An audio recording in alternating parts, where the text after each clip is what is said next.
गली गली मिलता है और हर व्यक्ति लिमड़ा का दातन करे तो 22-25 लाख लोगों को दातन बेचने से रोजगार मिलता है। पैसा तो बचता ही है कॉलगेट, यहाँ के लोगों को रोजगार मिलता है। माताओं बहनों से निवेदन है कि अमेरिकन कंपनी की क्रीम ना लगाएं, फेयर एंड लवली। आप बोलेंगे जी इसी से तो गोरापन आता है। फेयर एंड लवली को मैंने 4 साल एक भैंस को लगा के देख लिया, वो अभी भी काली है। दुनिया में ऐसी कोई क्रीम नहीं है जो काले को गोरा बना दे। काला काला है, गोरा गोरा। काला और गोरा होना डीएनए के साथ फिक्स होता है, क्रीम से फिक्स नहीं होता। तो आप ये फालतू में फेयर एंड लवली मत लगाइए, बड़ी महंगी है। 25 ग्राम 40 रुपए की है, 1600 रुपए किलो। 200 रुपए किलो काजू खाइए, 1600 रुपए किलो की क्यों क्रीम लगाते? 400 रुपए किलो बादाम खाइए, 1600 रुपए किलो की क्रीम क्यों लगाते? भाइयों को निवेदन है कि शेविंग क्रीम ना लगाएं अमेरिका की, पामोलिव, ये अमेरिकन शेविंग क्रीम। तो आप बोलेंगे जी दाढ़ी कैसे बनाएं? दूध से दाढ़ी बनेगी। थोड़ा दूध ले लीजिए, चेहरे में लगाइए, रेजर चलाइए, बहुत चिकनी दाढ़ी बनती है। 10 साल से मैं कर रहा हूं। 4 फायदे हैं। पहला फायदा है कि दूध लगाओ तो चेहरे की चिकनाई बढ़ती है, तो रेजर आसानी से चलता है, तो ब्लेड की लाइफ बढ़ जाती है। एक ब्लेड 8-10 बार दाढ़ी बना देता है। दूसरा फायदा है कि दूध से दाढ़ी बने तो दूध की बिक्री बढ़ती है, मुनाफा खेडूतों को मिलता है। तीसरा फायदा, दूध लगाओ तो क्लींजिंग एजेंट है दूध, चेहरे की गंदगी सारी निकाल देता है, तो चेहरा चमकता है, फोकट में स्मार्ट हो जाते हैं। मुफ्त में स्मार्ट बनने का फॉर्मूला बता रहा हूं, दूध से दाढ़ी बनाए। और आप सभी से विनती है कि दूध से भी नहाइए, दाढ़ी तो बनाइए, आप सब दूध से नहाइए, क्योंकि भारत में कहा जाता है दूधो नहाओ पूतो फल। कभी किसी ने नहीं कहा लक्स लगाओ पूतो फल या लाइफ बॉय से नहाओ पूतो फल। दूध से ही नहाने पर कहा गया। दूध से नहाने का फायदा क्या है? दूध बहुत इस्तेमाल होता है नहाने में, 2-3 चम्मच उसको लगाइए, रगड़ लीजिए और पानी से नहा लीजिए, गंदगी निकल जाती है। दूध जो है ना सबसे अच्छी क्लींजिंग करता है। सारे 5 स्टार ब्यूटी पार्लर में मिल्क क्लींजिंग ही होता है। बस इतना ही है कि वो 500 रुपए में करते हैं, मैं फोकट में बता रहा हूं आपको। अगर ब्यूटी पार्लर मिल्क क्लींजिंग कर सकते हैं तो आप भी कर सकते हैं ना अपने घर में। मेरा एक ही कहना है, अमेरिकन साबुन नहीं बिके, अमेरिकन क्रीम ना बिके, अमेरिकन टूथपेस्ट ना बिके, और अंत में अमेरिका की दवा मत खाइए कोई भी। बहुत अमेरिकन कंपनियां यहाँ के दवाएं बेच रही हैं, जैसे विक्स, ये अमेरिकन कंपनी की दवा है, विक्स, बेनेड्रिल, और अमेरिकन कंपनी की दवाएं हैं। एली लिली एक बड़ी अमेरिकन कंपनी है, जॉनसन एंड जॉनसन एक बड़ी अमेरिकन कंपनी है, प्रॉक्टर एंड गैम्बल, ये सब दवाएं बेचने आए हैं, धंधा करने। इनकी दवाओं पे कभी भरोसा मत करिए, क्योंकि जो दवाएं वो यहाँ बेच रहे हैं वो दवाएं अमेरिका में बंद हैं 20 साल से, और गवर्नमेंट ऑफ अमेरिका ने उनको पॉइजन डिक्लेयर किया। वो दवाएं यहाँ पर धड़ल्ले से बेच रहे हैं। आपको अमेरिका की सबसे खतरनाक जो दवा दी जा रही है आजकल, वो हार्ट पेशेंट को दी जा रही है। आप में से किसी को भी भगवान न करे हार्ट अटैक आए, लेकिन आ गया तो आप जाएंगे डॉक्टर के पास। आपको मालूम है कि एंजियोप्लास्टी ऑपरेशन आपका होता है। एंजियोप्लास्टी ऑपरेशन में एक स्प्रिंग डाली जाती है आपके शरीर में, उसको स्टंट कहते हैं। ये अमेरिका से आता है, और ये स्टंट जो अमेरिका से आता है उसका कॉस्ट ऑफ प्रोडक्शन $3 के आसपास है, और यहां लाकर वो 2.5-3 लाख रुपए में बेचते हैं, ऐसे लूटते हैं। और एक बार हार्ट अटैक में एक स्टंट डालेंगे, दूसरे में दूसरा। डॉक्टर को कमीशन है, इसलिए वो बार बार कहता है एंजियोप्लास्टी कराओ, एंजियोप्लास्टी कराओ। आप मत कराइए। फिर आप बोलेंगे क्या करें? मैं आपको बहुत दावे से कह रहा हूं ये बात, एक डॉक्टर की हैसियत से, क्योंकि मैं होम्योपैथी डॉक्टर भी हूं। कभी भी स्टंट का ऑपरेशन आज तक किसी को सफल हुआ नहीं, सक्सेस हुआ नहीं। कारण क्या है? आपकी जिस वाहिका में स्टंट डाला जाता है, नली में, वो स्टंट इतना बड़ा है, नली में यहां उन्होंने फिक्स कर दिया, तो स्टंट के आगे और पीछे फिर ब्लॉकेज हो जाए और सेकंड हार्ट अटैक फिर आएगा।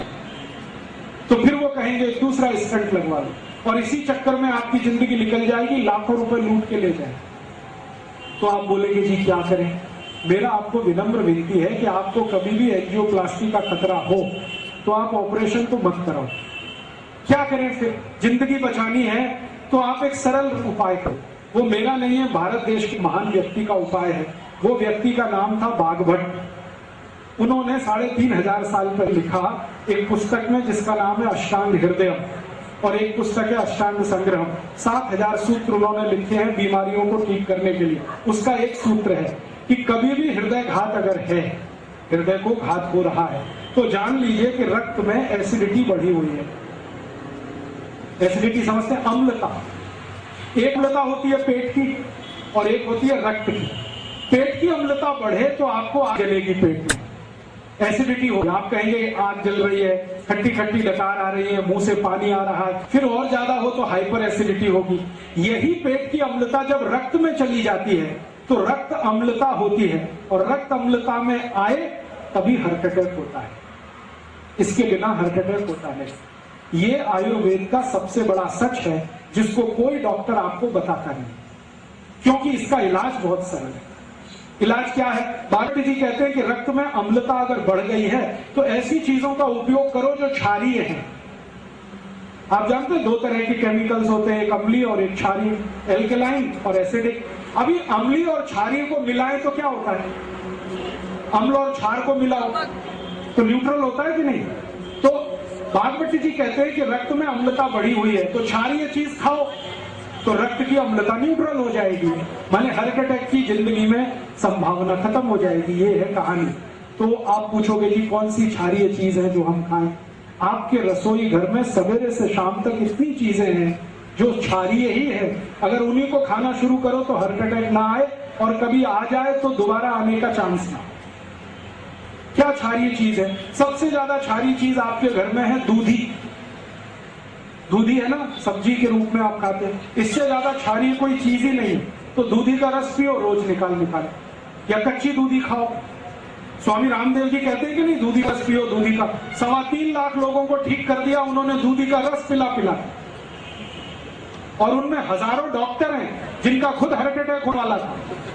वो दूधी का रस पी पी के आते हैं, क्योंकि मैं हरिद्वार जाता हूँ रामदेव जी के यहाँ, तो हजारों डॉक्टर इस देश के वहां जाते हैं, चुपचाप दूधी का रस पीते हैं 3-3 महीने 4-4 महीने, आके फिर क्लिनिक पे बैठ जाते हैं। वो बताते नहीं हम कहाँ गए थे, वो कहते हम न्यूयॉर्क गए थे, जर्मनी गए थे ऑपरेशन करने, वो रामदेव जी के वहां गए थे। वो 3 महीने दूधी का रस पी के आए हैं, हार्ट अटैक ठीक हो गया, आके फिर ऑपरेशन पे लग गए हैं। और वो इतने हरामखोर है कि आपको नहीं बताते कि आप भी दूधी का रस पिए। आपको दूधी का रस पियो। इसको जो रामदेव जी कहते हैं ना, वो भी भागवत जी के ही आधार पर कहते हैं। भागवत जी कहते हैं कि रक्त की अम्लता कम करने की ताकत सबसे ज्यादा दूधी में है, तो दूधी का रस पियो। कितना पियो? रोज 200 मिलीग्राम पी लो। कब पीना? सवेरे पी लो, नाश्ते में। नाश्ते में नहीं तो भोजन के बाद पी लो, आधे घंटे के बाद पी लो। और दूधी के रस की और ज्यादा क्षारपन बढ़ाना हो तो दूसरी क्षारीय चीज हमारे घर में है, वो है तुलसी।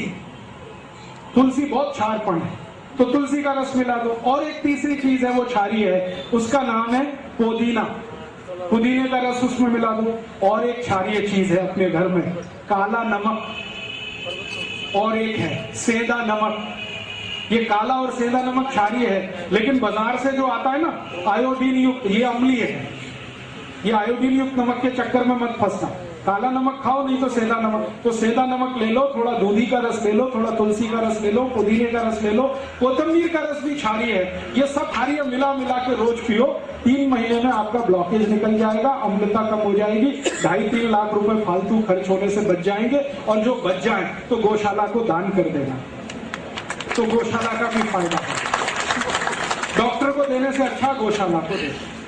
और एक दूसरी जानकारी आपको दे दूं कि रक्त की अम्लता से अपने शरीर में 48 रोग आते हैं। 48। उसमें से पहले नंबर का रोग है जिसका नाम है हार्ट अटैक। दूसरे नंबर का एक रोग है, यह भी रक्त की अम्लता का ही रोग है, उसका नाम है डायबिटीज। तीसरे नंबर का एक रोग है, यह भी रक्त अम्लता का रोग है, जिसको आप कहते हैं पैरालिसिस। चौथे नंबर का एक रोग है, वो भी रक्त अम्लता का रोग है, जिसको कहते हैं ब्रेन हेमरेज। ऐसे 48 रोग हैं जो रक्त अम्लता से होते हैं। माने रक्त की अम्लता अगर ठीक हो तो 48 रोग ठीक हो जाए। और ये अम्लता ठीक करने के लिए दूधी आपके पास है, कोथिंबीर आपके पास है, पुदीना आपके पास है, काला नमक आपके पास है, सेंधा नमक आपके पास है। और बता दूं, आप में से कोई जैन है, ये उनके लिए नहीं है, अजैन लोगों के लिए बता दूं, गाजर बहुत क्षारीय है। गाजर, भरपेट गाजर खाओ, जब तक मिले खाओ, कद्दूकस में घिस घिस के खाओ, रक्त की अम्लता सबसे कम करती है। मूली रक्त की अम्लता कम करती है। गाजर है, मूली है, चुकरकंद बीट्स जिसको आप कहते हैं, ये बहुत रक्त की अम्लता को कम करता है। जमीन के नीचे जो कुछ भी होता है, शेंगदाना, मूंगफली, ये रक्त की अम्लता को कम करती है। गुड़ रक्त की अम्लता को कम करता है। तो जितनी चीजें रक्त अम्लता को कम करती हैं वो घर में हैं। इनको आप खाते रहोगे तो 48 बीमारियों से बचे रहोगे, फालतू की दवा खाने की जरूरत नहीं। अब एक दूसरी जानकारी कि रक्त की अम्लता से जो 48 रोग होते हैं, ऐसे उल्टा भी है, रक्त क्षारीय हो जाए तो भी लगभग 25 से 30 रोग होते हैं। तो आप बोलेंगे अब इसके लिए क्या करें? अगर रक्त क्षारीय हो गया है तो अम्ल की चीजें ज्यादा खाओ, अम्लीय चीजें ज्यादा खाओ। अम्लीय चीजें क्या है आपके पास? संतरे का रस, मौसमी का रस, नींबू का रस, अनार का रस, ये सब अम्लीय चीजें हैं। इनको ज्यादा खाने लगो, क्षारपन ठीक हो जाएगा तो क्षारीयता की बीमारियां खत्म हो जाएगी। तो आप बोलेंगे और क्या करें? 2-3 बातें और कर लो तो अच्छा है, मैं करता हूं वो आप भी कर लो। बीमारी मत पड़ो, चक्कर ही नहीं है सारा। ये तो सब झंझट तब है जब आपकी अम्लता बढ़े या क्षारता बढ़े। आप बीमारी मत पड़ो, स्वस्थ रहो, तंदुरुस्त रहो, मस्त रहो। मैं जब आया था ना वापी, तब से आज तक कोई डॉक्टर के पास नहीं गया, 10 साल हो गए, और अगले 10 साल जाने की तैयारी नहीं है मेरी। जब तक कि कोई मुझे गोली से ना मारे और बम ब्लास्ट से ना मारे, तब तक तैयारी नहीं है। मेरी गलती से तो बीमार होता नहीं। आप भी वो गलती मत करो। आप बोलोगे जी हम क्या गलती कर रहे हैं? छोटी छोटी कुछ गलतियां जो रोज हम करते हैं वो कर दो, बीमारी ही नहीं आए। मैंने वो बंद की है। जब से मैंने बागवट का अष्टांग हृदयम पढ़ा, तब से मेरी जिंदगी में मैंने कुछ नियम बनाए, वो आप भी बना लें। बागवट ने अष्टांग हृदयम में 10 नियम कहे हैं जो कोई भी पालन करे तो जिंदगी में बीमार ना हो। मैं वो नियम पालन करता हूं, आप भी करें। बहुत सरल है, बहुत आसान है, कोई भी कर सकता।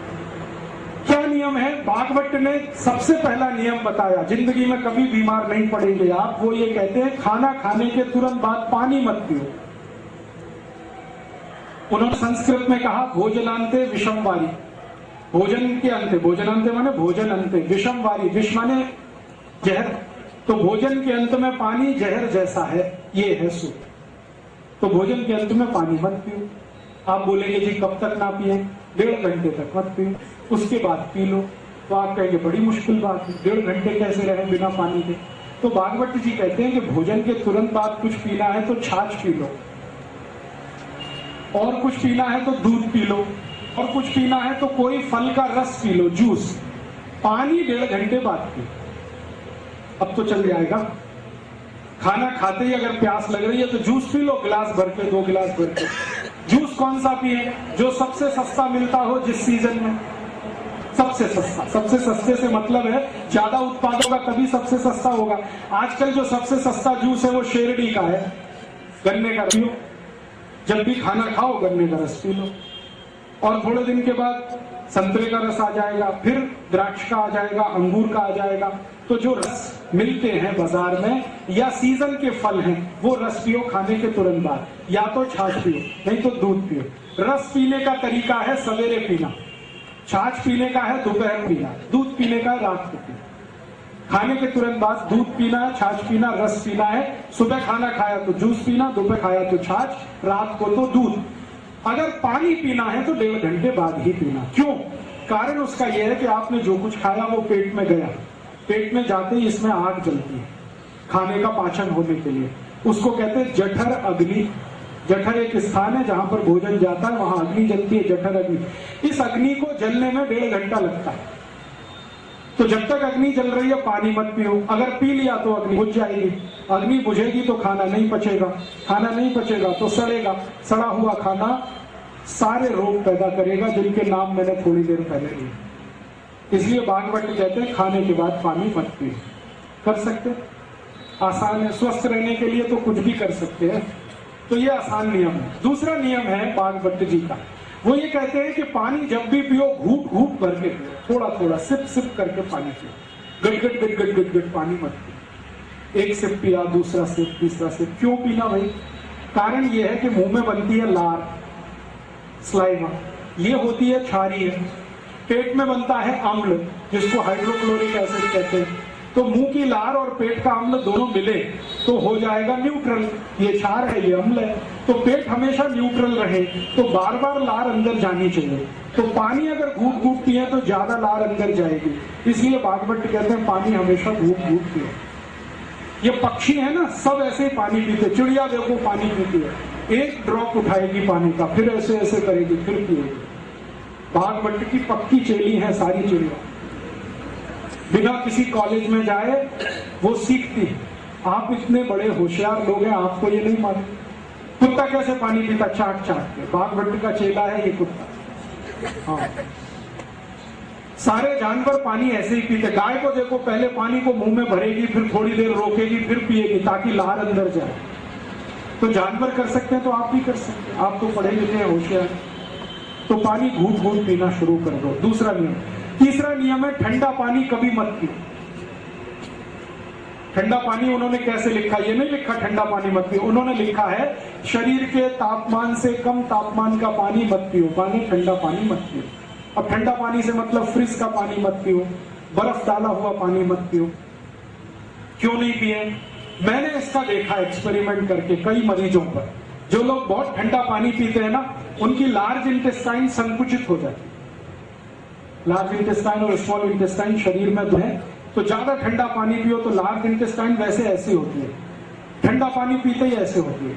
और दिन में 10 बार आपने पिया तो 10 बार ये ऐसे ऐसे होती है। फिर रोज पीते रहे तो ये परमानेंट ऐसे हो जाए। अब जब लार्ज इंटेस्टाइन संकुचित हो गई तो सवेरे आप जब संडास घर में जाएंगे तो पोट साफ होगा ही नहीं, क्योंकि ये संकुचित है। दुनिया में मैंने देखा है जो लोग चिल्ड वाटर पीते हैं, अमेरिकन यूरोपियन लोग चिल्ड वाटर पीते हैं, पानी फ्रिज में रखेंगे, ऊपर से बर्फ डालेंगे, फिर पिएंगे। और ये चिल्ड वाटर पीने वाले लोगों को मैंने देखा सवेरे टॉयलेट रूम में जाएंगे तो 1-1 घंटे बाहर नहीं आते, कभी कभी 2-2 घंटे बैठे रहते। पूछो भैया क्या कर रहे हो 2 घंटे टॉयलेट रूम में? कहते न्यूज़पेपर पढ़ रहे हैं। क्यों पढ़ रहे हो? न्यूज़पेपर के लिए टॉयलेट रूम है? कहते उतरती नहीं संडास, क्या करें, बैठे हैं इंतजार कर रहे हैं। तो कभी समस्या इतनी भयंकर होती है कि वो इंतजार में गाना गाने लगते हैं, मेरे सपनों की रानी कभी आएगी, वो आती नहीं है, करे क्या। और उससे भी बड़ी समस्या हो जाए ना तो दूसरा गाना गाते हैं, एक बार आजा आजा आजा, आती नहीं, कहे बड़ी समस्या है ये अमेरिकन और यूरोपियंस में। आप ये समस्या अपने शरीर में मत लाओ, माने कब्जियत मत होने दो, कॉन्स्टिपेशन मत होने दो, माने ठंडा पानी मत पियो। पानी फिर कैसा पिए? हल्का गर्म पानी पीते रहो। अगर जैन है तो बहुत अच्छा, अजैन है तो भी पानी पक्का हुआ माने गर्म किया हुआ पानी ही पियो। थोड़ा गुनगुना रहे तो बहुत ही अच्छा। और चौथा सूत्र है सवेरे उठते ही सबसे पहले पानी पियो। चाय से पहले पानी पियो। कितना पिए? 3 गिलास पी लो, बिना प्यास के पी लो, थोड़ा थोड़ा घूट घूट भर के पी लो। क्यों? रात भर आप सोए, मुंह में जो लार बनी है ये बहुत कीमती है, ये अंदर जाए तो बहुत अच्छा, इसलिए सुबह उठते ही पानी पीने का नियम। 5वां नियम है खाने को चबा चबा के खाओ। इतनी बार चबाओ जितने आपके दांत, 32 दांत है तो 32 बार चबाओ। कोई कहेगा जी दांत ही नहीं मेरे तो, अब क्या करें? तो मसूड़े है ना, वो दांत के जैसे ही हो जाते हैं। अगर दांत निकल गए तो मसूड़े दांत के जैसे हो जाते हैं, तो धीरे धीरे चबा के आप खा सकते हैं, ऐसी कोई तकलीफ। तो खाना धीरे धीरे चबा चबा के खाओ। 6वां नियम है कभी भी खड़े होके खाना मत खाओ। 2 पाए आदमी के लिए खड़े होके खाना वर्जित है, 4 पाए के लिए ठीक है, माने जानवर खड़े होके खाए तो ठीक है। बुफे सिस्टम बफेलो सिस्टम है, बुफे सिस्टम में खाना मत खाइए, खड़े खड़े मत खाइए, खाना प्लेट में लेके जमीन पे बैठ के खाइए। आप बोलेंगे जी शादी में गए हैं तो क्या, एक प्लेट में खाना लेके कहीं बैठ के खाइए, तो आप कहेंगे दूसरे लोग हंसेंगे, हंसने दीजिए, वो मूर्ख है इसलिए हंस रहे हैं। मूर्ख लोग बहुत बार हंसते। आप जमीन पे बैठ के खाने लगेंगे, वो भी आपकी नकल देख के करने लगेंगे। तो आप बोलेंगे जी घर में तो डाइनिंग टेबल है, क्या करें, बेच दो इसको, और क्या करें। कचरा सब घर में थोड़ी रखा जाता है। आपने कबाड़ कहीं से लाया और घर में सजा लिया तो अब कबाड़ तो कबाड़ ही है ना, वो हीरा सोना पन्ना तो नहीं होने वाला। और डाइनिंग टेबल कितने इलाके में आपने रख के कितना एरिया घेर रखा है, जरा सोचो। वापी में 1 स्क्वायर फीट कितने का है? 3000 का 4000, 4000 रुपए स्क्वायर फीट के एरिया को आपने डाइनिंग टेबल से घेर के रखा है, जो बिना किसी काम का। सोचो, दुनिया बुद्धि लगाओ ना, कुछ व्यापारी बुद्धि लगाओ। इतना एरिया कवर करके रखा, इससे अच्छा डाइनिंग टेबल ना रहे तो वो एरिया का कुछ तो उपयोग होगा, बैठने में ही काम आएगा। तो आप बोलेंगे अब तो खरीद लिया डाइनिंग टेबल, अब क्या कर सकते हैं? तो मेरी बात मानो, उसके पांव काट दो डाइनिंग टेबल के, तो तुरंत नीचा हो जाएगा। उसको पटरे की तरह से इस्तेमाल करो, जमीन पे बैठ के उस पे थाली रख के। जो आप बोलो घुटने नहीं मुड़ते, बैठे कैसे? कुर्सी तो चाहिए। तो कुर्सी पर बैठकर अगर खाना खाना है तो मैं एक बीच का रास्ता बताता हूं।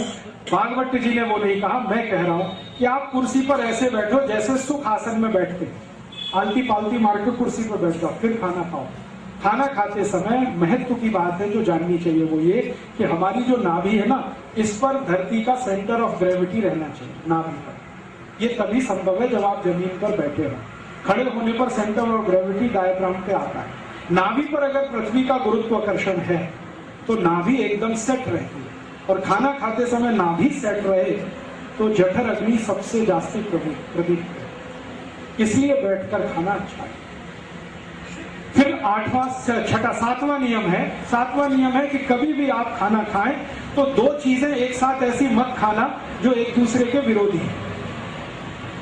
जैसे दूध और दही कभी साथ में नहीं खाना, उड़द की दाल और दही कभी साथ में मत खाना। दो टूटने वाली दो दाल जिनको द्विदल कहते हैं उनको दही के साथ मत खाना। खाना ही हो तो दही को गर्म कर लेना फिर खाना। कभी भी कांदा माने प्याज और दूध साथ में नहीं खाना। कभी भी खट्टे फल संतरा मौसमी इनको दूध के साथ मत खाना। ये विरोधी चीजें हैं। भागवत ने एक लंबी सूची बनाई है, 103 वस्तुएं हैं जिनको एक साथ ना खाएं तो आपकी जिंदगी में रोग आने ही वाले नहीं। और एक छोटी सी आखिरी बात, दोपहर का खाना खाएं तो 20 मिनट विश्रांति जरूर लें। रात का खाना खाएं तो 2 घंटे बाद विश्रांति लें। दोपहर के खाने के बाद विश्रांति लें तो ज्यादा लेफ्ट साइड में आप करवट रख के सोए, ये राइट ऊपर रहे लेफ्ट, इसको वाम कुक्षी कहते हैं। कभी भी वजन नहीं बढ़ेगा, पेट नहीं बढ़ेगा। जो सीधे सोएंगे तो पेट भी बढ़ेगा, वजन भी बढ़ेगा। दोपहर को खाने के बाद हमेशा लेफ्ट में सोए, और रात को जब सोए तो 2 घंटे बाद सोए खाने के बाद। और सोते समय एक चीज का ध्यान रखें कि सिर ज्यादा से ज्यादा पूर्व में रहे, सूर्य की दिशा में रहे, या कोई बहुत इमरजेंसी हो तो दक्षिण में रहे। उत्तर और पश्चिम में सिर करके कभी भी ना सोए। ये 10 नियम है, मैं पालन करता हूं, आप भी करो। मैं बीमार नहीं हुआ 10 साल से, आप भी नहीं होंगे, ये मेरी बात है। और जो थोड़ी बहुत बीमारी आज है, आप ये नियम ईमानदारी से कल से शुरू कर दो। 3 महीने बाद आप खुद बताना आपकी बीमारी बिना दवा के फोकट में ही ठीक हो रही है कि नहीं। Acidity, hyper acidity, ulcer, peptic ulcer, एड़ी का दर्द, घुटने का दर्द, कमर का दर्द, ये अपने आप जाए। इसलिए मेरा टारगेट है अमेरिका की दवा नहीं बिके इस देश। एक दवा उसकी ना बिके, ये तभी संभव है जहां आप स्वस्थ रहें, तंदुरुस्त रहें, और स्वस्थ रहेंगे तभी सुखी रहेंगे। हमारे यहाँ कहते हैं ना, सर्वे भवन्तु सुखिनः सर्वे सन्तु निरामया। ये सुखी तब होंगे जब निरोगी होंगे। निरामय, निरोगी हुए बिना कोई सुख नहीं है दुनिया का। करोड़ों रुपए हो और रोग ही रोग हैं, कोई सुख नहीं है। एक पैसा नहीं है आपके पास लेकिन शरीर के रोग नहीं है, आप बहुत सुखी। सुख जो है शरीर में से उपजता है, मन बुद्धि के कर्म के आधार पर। पैसे से सुख नहीं खरीदा जाता और ना कहीं मिलता है, तो आपके अंदर से उपजेगा। संतुष्टि है तो सुखी होगी, और संतुष्टि होने का एक ही आधार है, निरोगी रहे। तो मेरे 2 उद्देश्य हैं, अमेरिका को पैसा ना जाए, उनकी दवा ना बिके, आप सुखी हो जाए, स्वस्थ हो जाए। और घर में रसोई है ना, इसमें सैकड़ों दवाएं हैं, उनका उपयोग कर लो ना। मैंने दूध बताया, मैंने आपको धनिया, पुदीना, ये सब क्षारीय हैं, ऐसे ही अम्लीय दवाएं हैं। कुछ दवाएं जो बहुत कॉमन है, जो आप रोज इस्तेमाल करो, बहुत अच्छा। एक हमारे रसोई में दवा है जिसको अजवाइन कहते हैं, अजवाइन, गुजराती में अजमो कहते हैं, अजमो। ये बहुत ही अद्भुत है। किसी को भी एसिडिटी हो, हाइपर एसिडिटी हो, अजवाइन को भून लो तवे पे, थोड़ा काले नमक के साथ फनकी ले लो, 3 दिन में ही एसिडिटी खत्म कर। और यही अजवाइन बहुत अच्छी है। अगर किसी को कॉन्स्टिपेशन हो गया हो, कब्जियत हो, तो गुड़ के साथ अजवाइन खा लो, एक ही दिन में कॉन्स्टिपेशन रिलीज कर। ऐसे ही अजवाइन के जैसा जीरा है, वो भी आपके पेट की एसिडिटी को कम करेगा। आपके घर में नमक बदल दो आप, ब्लड प्रेशर की बीमारी चली जाएगी। कौन सा नमक खाएं? सेंधा नमक खाओ, काला नमक खाओ, ये आयोडीन युक्त नमक बंद कर दो। तो आपके हाई ब्लड प्रेशर की तकलीफ है। तो ऐसी बहुत सारी चीजें आपके पास साधारण साधारण सी हैं, इनका आप उपयोग कर लो, बीमारियों से बच लो, दवाओं के पैसे कम हो जाए खर्च होना, देश की सुरक्षा बढ़ जाए उससे, और देश का बहुत ज्यादा लोगों का सुख और समृद्धि बढ़ जाए, ऐसी मेरी भावना है। शुरू हुआ वहां से और अंत यहाँ पर है।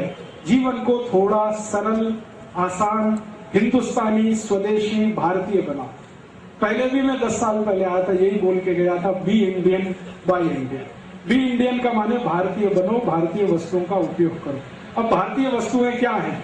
भारतीय भोजन, भारतीय भजन, भारतीय भेषज माने औषधि, भारतीय भाषा, भारतीय भूषा, ज्यादा से ज्यादा इनका उपयोग करो।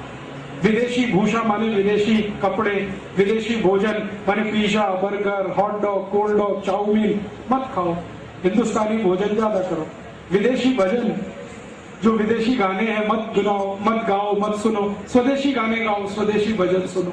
जितना बने उतना आप करो तो देश अपने आप करेगा। हमारे यहाँ एक कहावत है, महाजन येन गता से पंथा, माने जिस रास्ते बड़े लोग चल पड़ते हैं ना, समाज के बाकी लोग उसी तरफ चलने लगते हैं। आप सब महाजन लोग हैं, माने श्रेष्ठ लोग हैं, आप इस रास्ते चलेंगे, नीचे वाले अपने आप चलेंगे। मैंने मुंबई में देखा, करोड़पति लोग जब से लिमड़ा का दातन करने लगे, रोडपति लोगों ने भी दातन शुरू कर दिया, और मुंबई में हर साल दातन की बिक्री बढ़ रही है, कॉलगेट की बिक्री घट रही है। लाखों लोग रोजगार पाते हैं मुंबई में जो दातन बेचते हैं सड़क पर या तो रेलवे प्लेटफॉर्म पर। तो हम कर सकते हैं, हमारे सामने ये है, आदर्श है, देश को खतरे से बचाना है, और आपकी वही भूमिका है जो सैनिकों की होती है।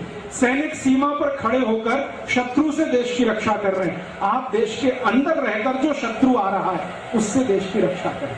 ऐसी भावना के साथ आपका आभार। आपने बड़े ध्यान से सुना, बहुत आभारी हूँ। दूसरों को ये बताएंगे और भी आभारी रहूंगा। ये जितनी बातें मैंने कही हैं, दवाओं की, औषधियों की, ये किताबें भी लिखी हुई हैं, पीछे है, आप ले लेना। हमारा कार्यकर्ता नीलप्पा, उसके पास किताबें हैं। रसोई घर की सारी दवाएं, औषधियां उन किताबों में, किससे क्या होता है, किससे क्या होता है।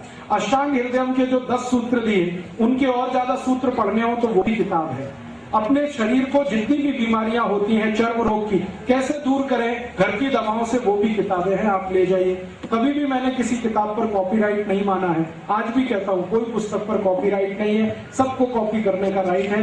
आपको अच्छा लगे तो मेरा नाम निकालकर अपना छपा लेना, अपने नाम से किताबें बना लेना, मैं कभी मुकदमा लड़ने आपके खिलाफ नहीं आऊंगा।